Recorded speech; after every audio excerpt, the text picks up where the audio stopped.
This is another nail in the coffin for the intelligence community, who sold out their expertise for political expediency. And we see it across so many issues. The experts are willing to sell out everything they've worked for and built trust in just to help Democrats win elections. They were all over Trump every single day, the incoming, trying to delegitimize him in every possible way. But these are the seeds of the whole Russia mess, all of it. And you can tell, in my opinion, that he's guilty.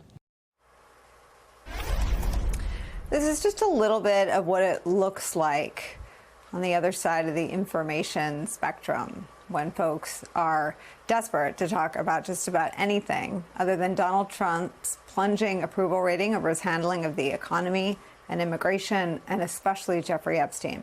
And that was just a snippet from Newsmax, a network more than happy and willing to carry Donald Trump's water, finding new ways to avoid addressing Donald Trump's Epstein problem, which matters a lot to their viewers, by continuing the absurd and unfounded claims made by Donald Trump's new director of national intelligence, Tulsi Gabbard.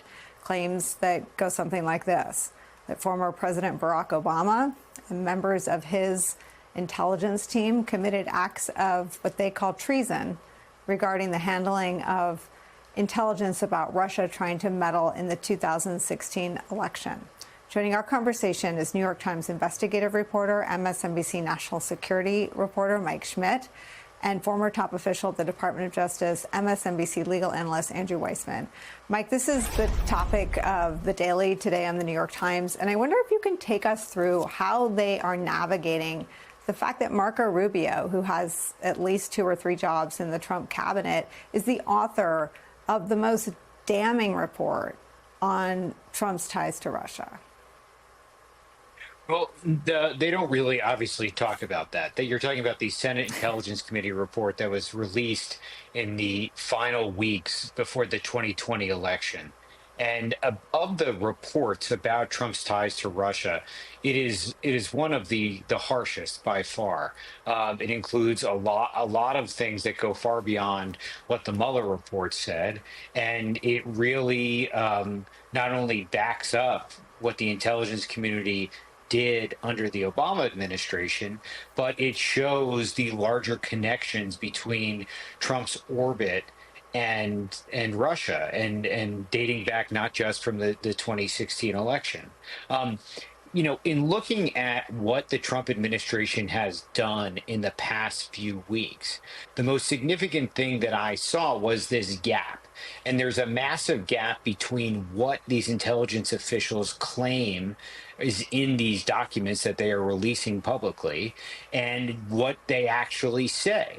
And what happens is whether it's Tulsi Gabbard or CIA Director Radcliffe or Kash Patel, they go out and they make these massive claims that they say truly unlock the Russia conspiracy.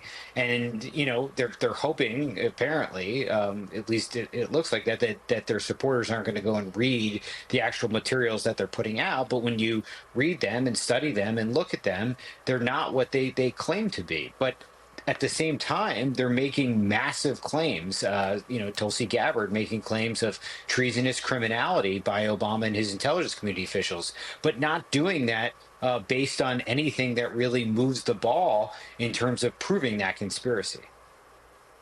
Well, and with Ratcliffe, he orders the CIA to examine the assessment. The CIA examines the 2016 assessment, confirms the underlying intelligence, has a few notes about tradecraft, and Ratcliffe goes out and lies about what his own workforce found. What does the Gabbard example look like? Is it a similar playbook? The Gabbard example is similar. She puts out a report that had been completed by House Republicans during Trump's first term that came to a different conclusion about whether that assessment was accurate or not. And she puts it out and claims that it shows a treasonous conspiracy by Obama and setting up these referrals to the Justice Department, and the Justice Department, going ahead to take some sort of investigative moves to move towards a criminal investigation. And the thing that we noticed when we looked at this is that there's a level of sophistication to what the Trump officials are doing that is different than Trump's first term. If you think about retribution and weaponization of the government in Trump's first term, it was largely Trump jumping up and down publicly and privately, trying to get the Justice Department to investigate his enemies. A lot of times they were investigated. They never moved forward with prosecutions. He was very frustrated about that. In this second term, no one really needs to be told what Trump wants.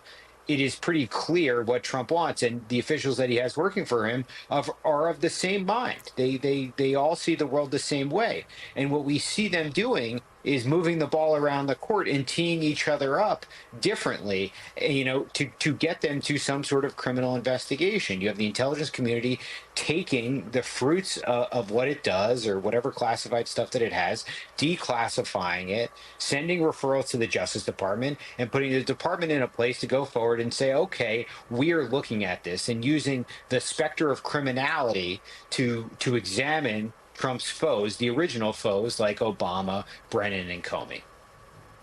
I mean, Andrew Weissman, I don't know what moves the men in the manosphere, but it looks so freaking lame and weak to be so obsessed with Obama. I mean, what is this really about, in your view? Well, I think this is an enormous amount of disinformation. I mean, it is, and that is a polite term for a bunch of lies. I want to make it clear what the two stories are, because they're completely inconsistent, that the administration is coming up with.